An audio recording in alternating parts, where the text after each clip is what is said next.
in the porno theater. So what?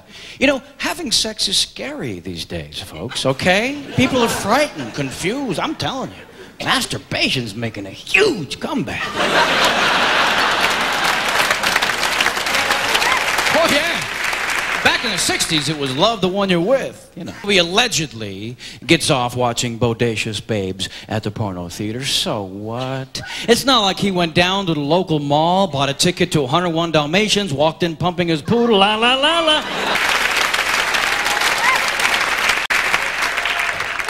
No.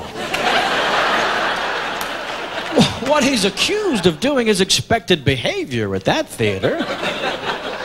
Let me ask you this. What were the cops doing there?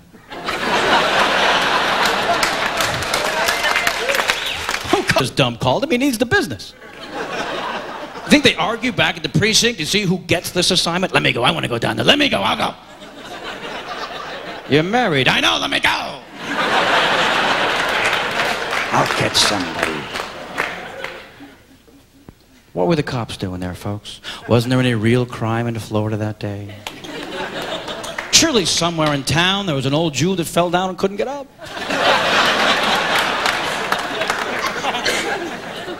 Kind of makes you wonder how else these overachievers are taking a bite out of crime. What are they, busting up some high-stakes pinochle game at the local B'nai B'rith? Here's how it's going down. You go in, pretend to be a patron, mingle, try to fit in. Petey and I'll take the dogs, surround all the exits. If you see anybody who touches themselves, wait till they do it a second time and then bust them.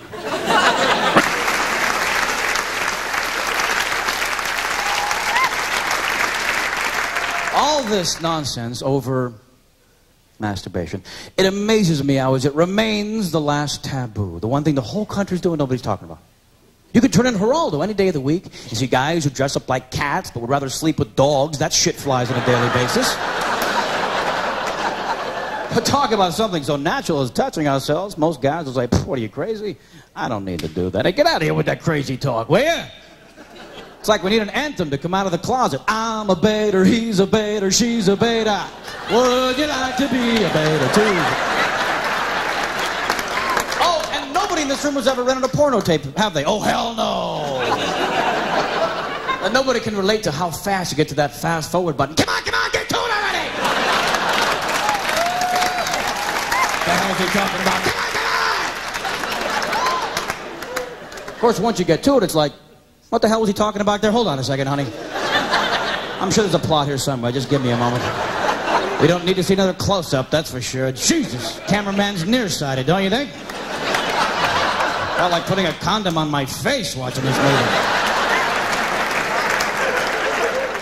Summer of '91, maybe Pee-wee was at that theater because that was the best movie playing in town. Schwarzenegger, of course, owned the summer of '91. Can't stop Arnold. You can't. He is living the American dream. Think about it.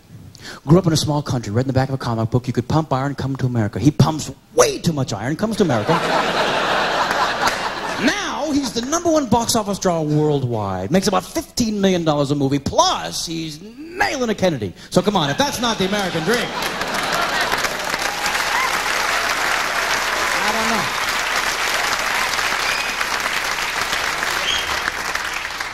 The worst thing about Arnold is that he's spawning all these Schwarzenegger wannabes. Jean-Claude Van Damme. Who's this guy? Sounds like 3 chefs that screwed up the soup. Steven Seagal. Where the hell did this guy come from? You know, at one point it was little Stevie Seagal getting his butt kicked around the playground. I saw one of his movies, Marked for Death. Should have been called Marked for Cable. This was not a good film. Last year we had a new entry into the muscle actors. Jeff Speakman, The Perfect Weapon. You see this guy? What the hell kind of a name is this for an action hero? Jeff Speakman. Schwarzenegger. Van Damme. Jeff Speakman! It's the Kung Fu Jew. Oh, wait! Stop with the kicking! Stop with the kicking! Speakman's back, and he's nauseous.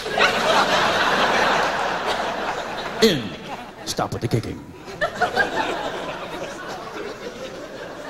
Schwarzenegger's never been nominated for an Academy Award. Maybe they're so tough. They're cranky people, the Academy. He's never been nominated. I think the only way these muscle actors will ever be nominated is if they create their own categories at the awards ceremony. You know, like Best Bruise or Most Memorable Catchphrase. And the nominees are Arnold Schwarzenegger for I'll Be Back, and Arnold Schwarzenegger for Hasta La Vista, baby, and Jeff Speakman for Stop at the Kicking!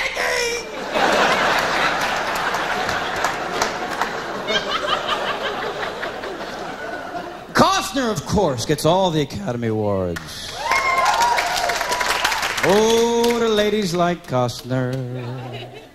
Dances with Wolves. Great movie. Interesting title.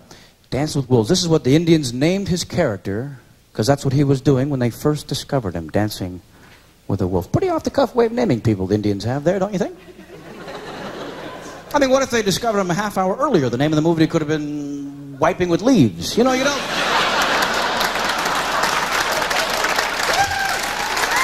You don't know, is the point. You don't know. You just don't know. Kevin Costner, Mr. All-America, you know, but do we need him as Robin Hood? Do we need Mel Gibson as Hamlet? What's next? Arnold Schwarzenegger does a musical, Maria, my wife is a girl named Maria. Could happen. He's the #1 box office draw worldwide, except, of course, in France, where Jerry Lewis is #1. But he must be the #1 video draw at this point, right? I mean, if you went to a Blockbuster Video in France, it'd be like a whole floor of Jerry Lewis movies. You know, 962 copies of The Nutty Professor, 715 copies of The Caddy. You know, you go in, yeah, you got Woody Allen's Annie Hall. Qu'est-ce que c'est, Woody? All right, give me The Caddy. We're all out. Summer of '91, Backdraft. Ooh, this was a fun movie, Backdraft. Those of you who haven't seen Backdraft, it's not about a family coming out of a Mexican restaurant. Backdraft is about firemen. It's about firemen. Though that the other public service workers will want their movie, you know, like A Few Good Men, the Postal Service. Who's here for stamps? Just stamps! Stop with the kicking. I had to see Backdraft because De Niro's in it. I love De Niro, love all of his movies. He plays a fire inspector that shows up after the scene. No smoke. Excuse me, is it hot in here or is it just me? I feel like the flames are licking my boots. Excuse me. Are you licking at me? Madonna, Truth or Dare. Anybody's Truth or Dare around a lunch table there with her dancers playing Truth or Dare. One of them says, Truth or Dare to Madonna. She says, Dare. The dancer says, okay. Show everyone how you perform oral sex on this bottle, water bottle, sitting on the table. And she does. And it's impressive. No. But it's repulsive at the same time, you know. You're sort of aroused and repulsed at the same moment, you know. Because it's not a little Mickey's Big Mouth on the table there. You know, this is like a big Corona-sized thing she goes south on. And I'll tell you, fellas, bring a date, because it's educational as well as entertaining. And yet repulsive. You can't even enjoy this moment in the film on a date, you know, because it's like you're getting involved and then, oh, ow, what? It's a movie, everybody's watching her. Stop with the kicking. I don't remember this version of Truth or Dare. You played Truth or Dare as a kid? Somebody said Dare, you made him eat dirt, right? I don't remember the eat the bottle version. You like to rent the movies, right? You like to stay home and rent the movies. Pretty Woman, the most rented movie of all time thus far. A very believable film. Oh, yes. Come on. Not a day goes by you don't see a billionaire falling in love with a hooker. Come on. All my rich friends are dating. You'd be lucky to get a full set of teeth on Hollywood Boulevard. The impressions are fun to do. You know, I've been doing them a long time, been hiding behind voices my whole life. Wherever I travel, people always ask me, how do you learn to do impersonations? Fact is, some people use audio tape, some study videotape. Not me. I think I found the best method of learning to do a celebrity's voice. Whoa! Don't be frightened. Down, Mr. Happy. No, all right. Whoa! Don't be frightened. Done, Mr. Happy. That's not right either. Shit. How'd you do it again? I'm sorry. Let's get it right this time, okay? Come on, it's not... What are you doing this? It's not an alien. All right. And it's not Mr. Happy. It's Mr. Reasonable. These are troubled times. Okay, come on. Take your hands out of your pocket. All right. Relax. You got one more in you? Yes, I do. Okay, ready? Ready. Whoa, don't be frightened. Down, Mr. Reasonable. What are you doing? It's not starting a car. Try it again. Come on. Whoa, don't be frightened. Down, Mr. Reasonable. Don't look at me. Don't look at that. Give it a break. One more time. Whoa, don't be frightened. Down, Mr. Reasonable. Great. Okay. I've been hiding behind voices my whole life. We all hide behind voices as adults. I'll give you an example. Don't push. Stop with the pushing. You're in a relationship. You want something from your mate. You know you don't have a chance in hell of getting it, so you ask for it by hiding behind the little baby talk voice. You know the baby talk voice. The one you share only with your mate, because you know that shit don't fly at work with your buddies. Hey, Bob, how we do with that order? Well, I was late. Oh, shut up with that baby talk!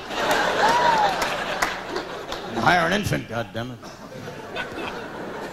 It's fun for me to hide behind the voices, because I can scare people.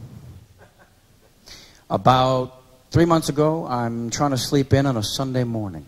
Comes a knock at the door, 6:30 a.m. Now, I'm going to tell you right now, you wake me 6:30 a.m., you better have a cash prize or a strippergram.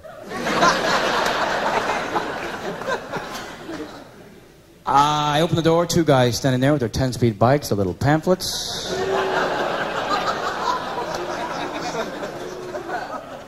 Good answer. They want to save my soul. Oh, really? I look like death warmed over. And so I find myself slowly slipping and hiding behind the first voice that I think I look like.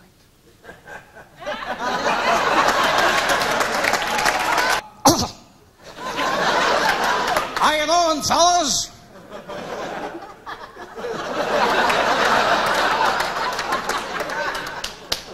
You want to save my soul? Okie doke.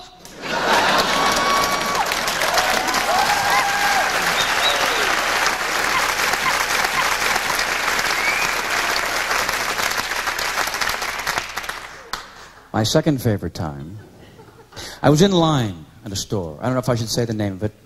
All right, it was something marked. Long line. Woman in front of the line is writing a check for her useless goods. She's balancing... Well, that's what you buy in that store, is useless goods. I had like a bushel of yarn I was buying this day. She's not only writing a check, she's balancing her checkbook in lines. Now there's like a blue light special on tension in the line. I try to lighten things up a little bit by giving her a little Nicholson.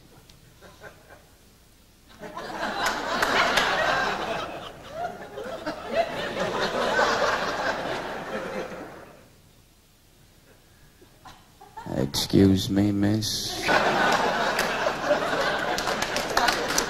Listen, some of us folks in line happened to notice that you were tending to a little bit of paperwork this morning. Well, fact of the matter is, some of the fellas have asked me to inquire as to how long you think this might actually take.